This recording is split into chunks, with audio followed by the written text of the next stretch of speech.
While she's coming to bask in the glory, she is looking good on the ground, boys.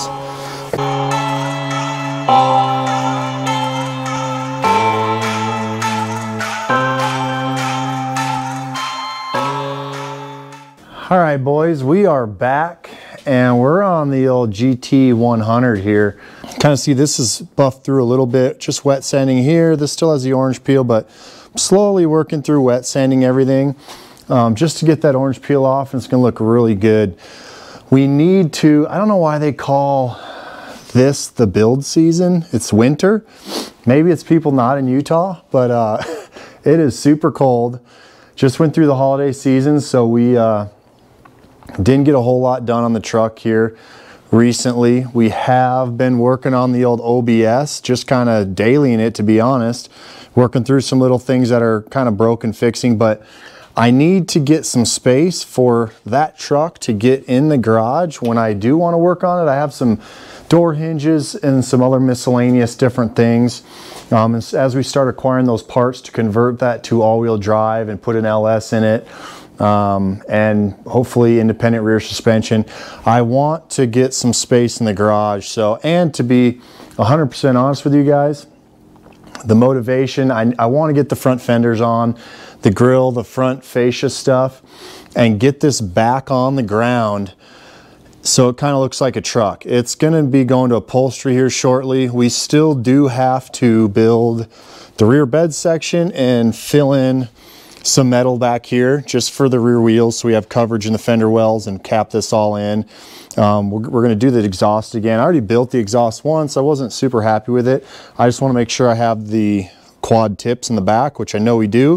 Of course, we've got the rear view camera. We're going to solid mount all that stuff, but really only metalwork we have is this rear bed section. Get a louvered part in the middle so we can access the electronic modules and the fuel pumps, and then fill in this stuff. But kind of like I said, we need to get this thing put back together a little bit so I can see the fenders on it, the front end, get it on the ground, just for my own satisfaction. I want to see it running. Maybe we'll throw the hood on too. I don't want to take that on and off a whole bunch because it's going to give us more of an opportunity to damage the paint, which I don't want to do. But maybe we'll see, get the hood on. But enough chit chat. Let's get you guys on time lapse and we'll start piecing this thing back together.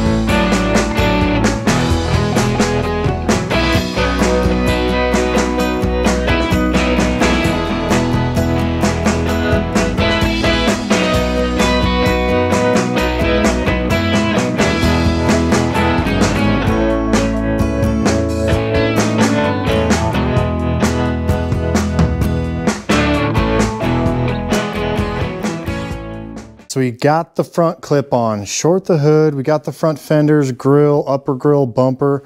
What I really wanted to do was see how these black accents match with the blue. That's kind of what I was thinking throughout the whole process. Was I wanted the gloss black with the deep impact blue and all of the other accents black as well. One thing that kind of threw me off was I was putting in some of this window, this little wing window, and this is all chrome. And I was thinking, hey, I'm going to paint that same jet black gloss, this piece right here, and it was just chrome. And after looking at it on the truck, it looked really good with chrome. So then I started kind of second guessing, hey, should I put some chrome on here? We always have the option. With this front grille, we did blue. I do think it looks good. Obviously, we got to get it out into the sunlight to kind of see how everything looks on the ground. Also take into consideration everything. I got overspray on these freaking wheels. I don't know how everything was wrapped up. I mean, you guys who know painting. I painted everything in this garage, masked it off really good, but apparently not good enough. So watch that video. I got overspray apparently on my wheels. So it doesn't look quite as good here. You can see the overspray. It's not, you know, quite as glossy, and we're still doing the cut and buff here, but you know, just imagine everything being deep, shiny color. Getting these rear wheels in, I should have had it on video because it is a nightmare. We got a lot of clearance. I actually had to air down the tires to get them in, and kind of, I mean, I had a millimeter and still kind of had to wedge it in under that fender well. But I think to kind of really get the final picture of what this thing is going to look like, let's get it off of the jacks, get it down at ride height, and just kind of see what it looks like. All right, let's get this thing off of the jacks. It's always kind of sketchy because it's at a pretty steep angle when I'm coming off of these things, but we need to get some room in this garage, and keeping all these painted parts separate until I cut and buffed and polished and then assembled them wasn't working. We need to move on. We need to keep cracking away on this thing, and I can't be afraid to scuff the paint up because that's kind of what's happening.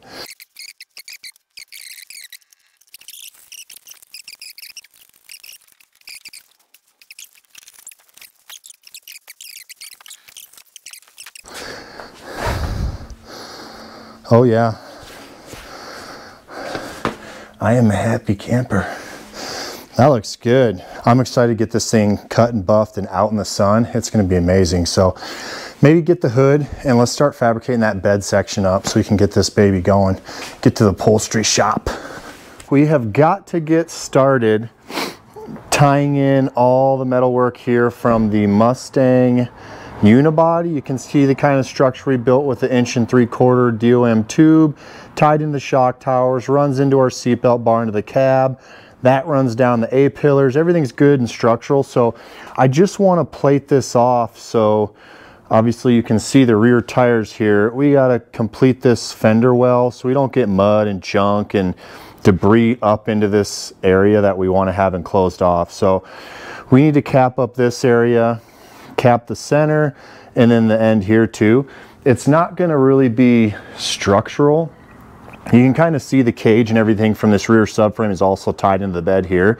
It's not structural, it just needs to be kind of cosmetic and functional to the point we don't want debris that's coming up into this area, which is all going to be enclosed off. The way I kind of go through this is going to be, I just get this RAM board. So if you guys ever mess with making templates with cardboard boxes or cereal boxes or whatever, it's kind of a pain. They don't bend real crisply. They have different thicknesses and degrees of strength. So when you start using them as templates, they can kind of get wonky. So if you guys ever mess with this RAM board, you can buy it in big rolls. It's construction type paper, but I use that. I'll make some templates as you can kind of see here and just start cutting up, and we'll start patching this stuff in. Obviously I wanted to get this done before I did paint and body work because I don't want to be welding in these panels and introducing heat to that body panel with new paint on it. So likely, like I said, it's not going to be structural. It's just these patch panels to contain and conceal everything from the outside road surface into this enclosed bed area. So a lot of the stuff that's going to be touching panels, we'll just use panel bond. Panel bond is super strong anyway. It's just as strong as a weld in a lot of cases. So we'll tack it where we can, seam seal, and then panel bond anything that's going to come into contact or be in the vicinity of paint, because I just don't want that heat affecting that paint surface. So I don't know, enough talk.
All right, so you guys kind of saw we're cutting the templates here. Cardboard, just transferring from this ram board like we kind of talked about. Flattened it out, made a little template, marked it on our steel. I probably would prefer to use 20 gauge. Unfortunately, as you guys can see here, well, let me show you. This is all I have left of the 20 gauge. So this stuff is really easy to work with. We could cut out a template and kind of lay it in there and hammer and dolly it like we did around those fender wells. This old girl here is 17 gauge or 16 gauge. So this is pretty thick, sturdy stuff, but it's okay. For the most part, there's a couple little bends here we're gonna mess with. Shouldn't be anything too significant. I guess we'll see. If I can't bend it into shape, make it look good, this one solid piece with this thicker 17 gauge, we'll get a sheet of 20, keep this template and make it work. Gonna get out the plasma cutter, old Hypertherm, cut this out here and start kind of working with this patch panel to see if we can fit it in. Let's do it.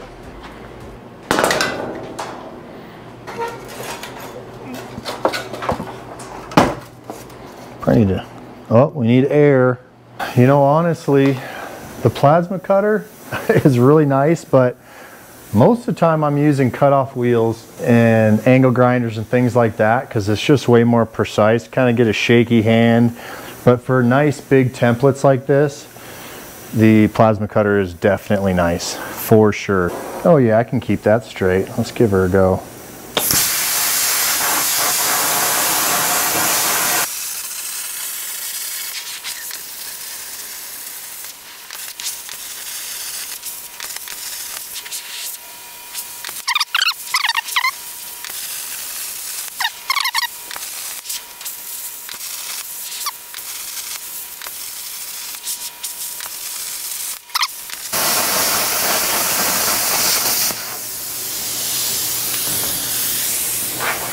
I got smoky in here. Let's go open her up a little bit. Let all my warm air out, but I guess it's better than dying of some weird cancer.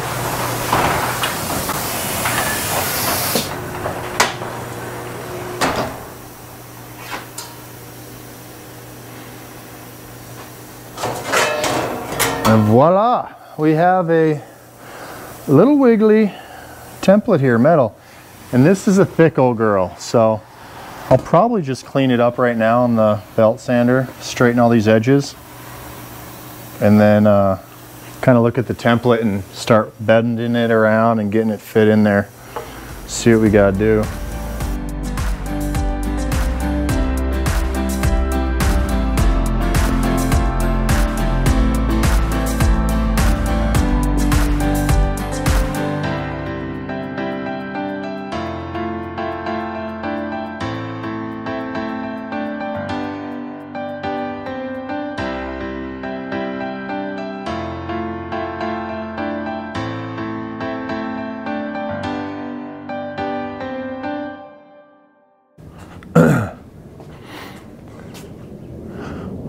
Bo, what you hunting?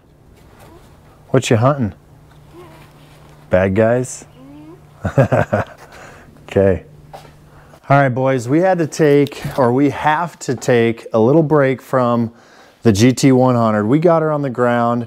She's looking good. Rims are on. All the front clip is on. We're doing the metal work in the back, starting to kind of finalize some of that stuff. We'll get into that here in a second, but I had to take a quick little intermission because, as you guys know that have been following, the yellow OBS GMT 400 1994 1500 four-wheel drive short bed short cab pickup truck, that was kind of purchased on a whim because I sold my daily, my truck I towed vehicles with, I hauled my kids in, did all that stuff. I was gonna buy a newer one that I saw in an auction. So I sold my truck that day, planned to bid on this auction. Vehicle ran way up and I didn't have a vehicle and I had to get to work in like 3 days. So kind of on a whim, we purchased this OBS short bed single cab truck, which I guess it's kind of a blessing in disguise because this will be a cool truck to build. So,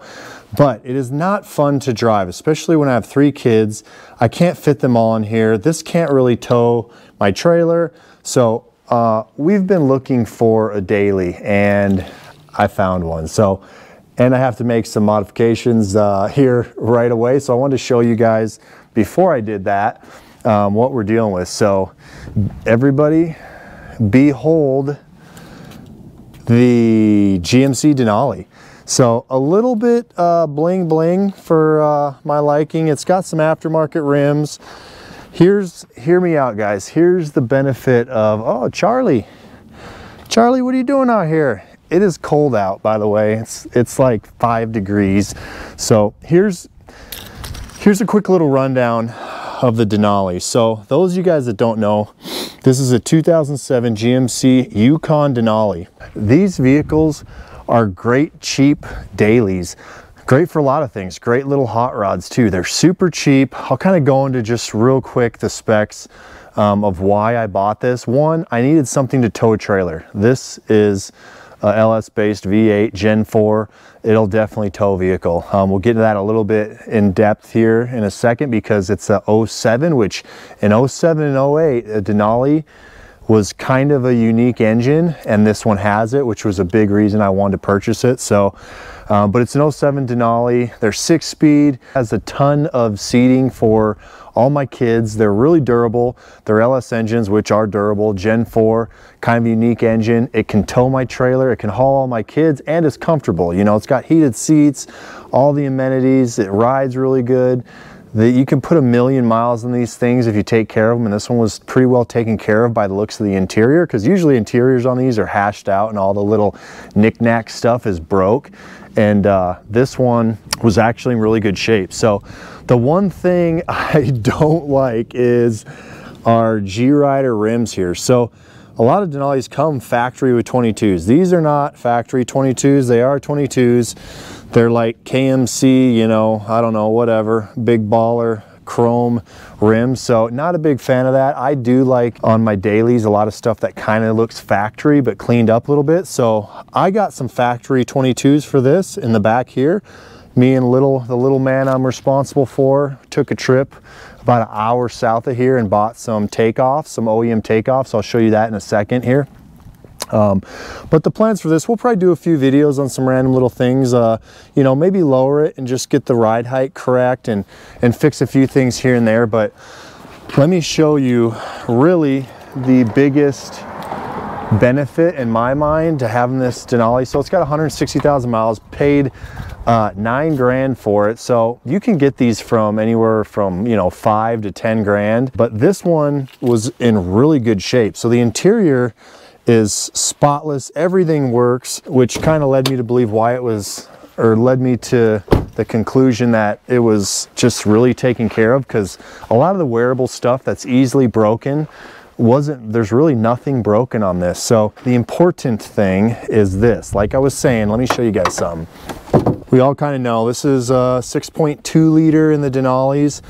What's important with this motor is it's an 07, so it's a 6.2, but let me just give you a little hint here. Hold on, I got a little light on my camera. Let me see if I can turn that on. So we can see the cylinder head, right? That's aluminum. And then let's go down and look just right behind our little tensioner pulley there. That's aluminum. This whole engine is aluminum. So what does that mean? This is an L92, 6.2 liter L92. It's all aluminum. Aluminum heads, aluminum block, rated at like 400 and something torque, 400 something horsepower. Great motors. It's basically an LS3 in my mind.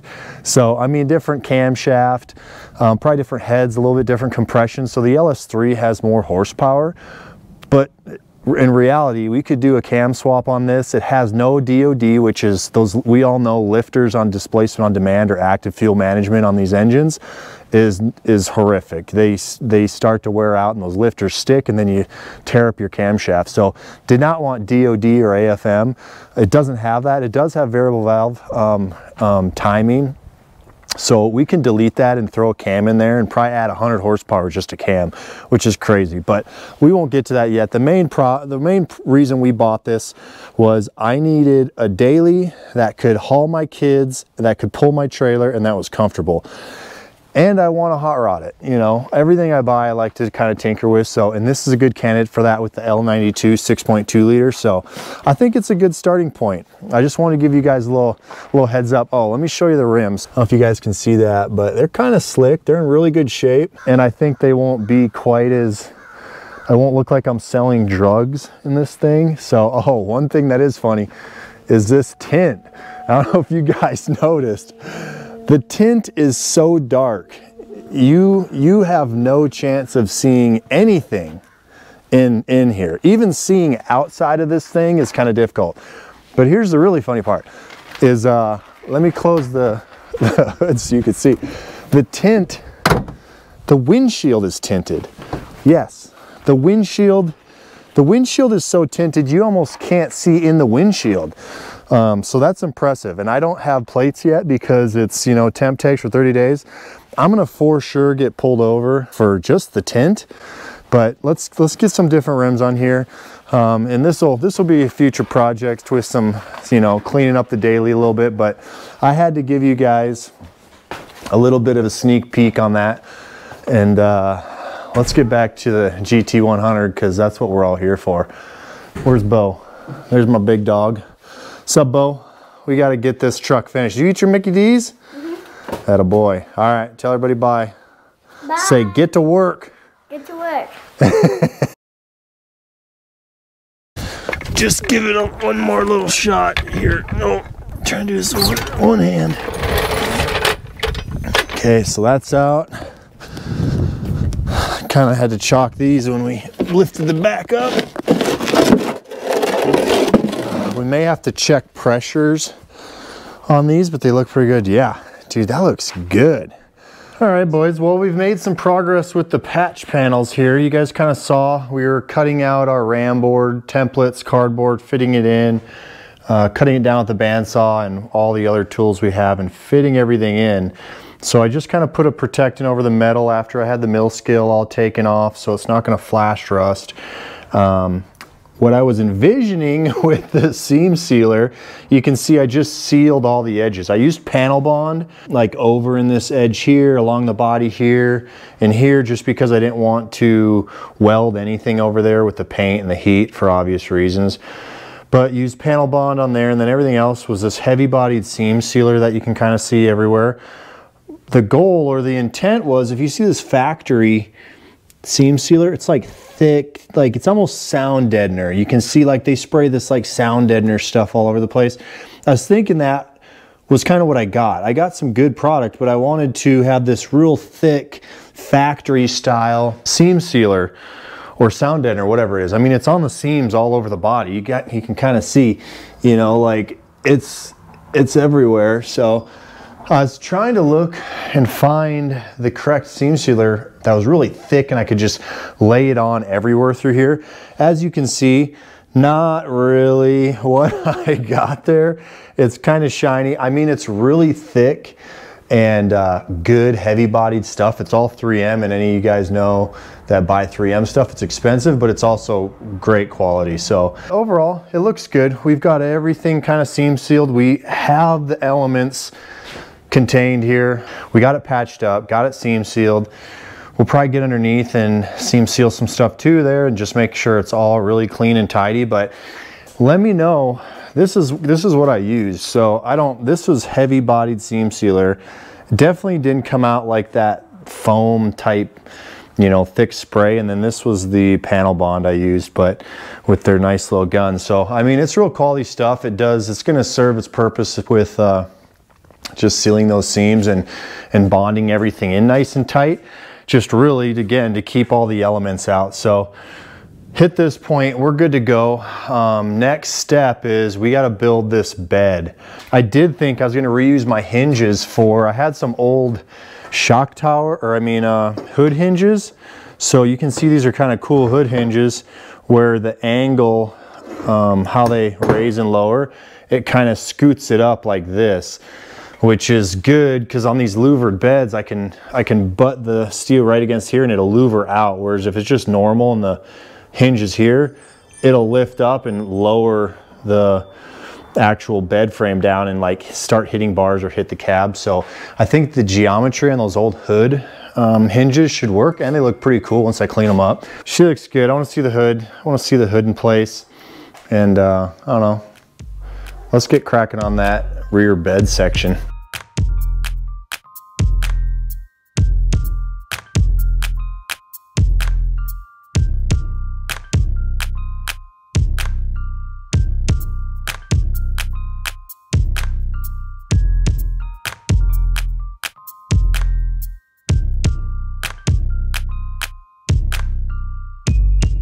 We're getting the basic structure here, trying to clean up the 1x1 tube, and I want to get some rust inhibitor on it before I end up tacking it all in place. So it's kind of a process of cutting, measuring, cleaning up the tube, getting the mill scale off, and then putting the rust inhibitor on it.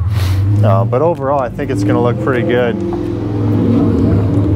Hello, a little Z06 action over there. Okay, but basically permanent bed. We'll put some more horizontal or vertical tube in here, and then have this part's going to be the louvered edge. So dude, what do you got going on? I think little man is fighting a war or a battle here. What are you doing, dude? You got to use your getaway motorcycle. Huh? No? Okay. Dude cracks me up. All right, well, let's get back to it.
Well, we finally got everything kind of finish welded in here with our makeshift jig in place. Uh-oh.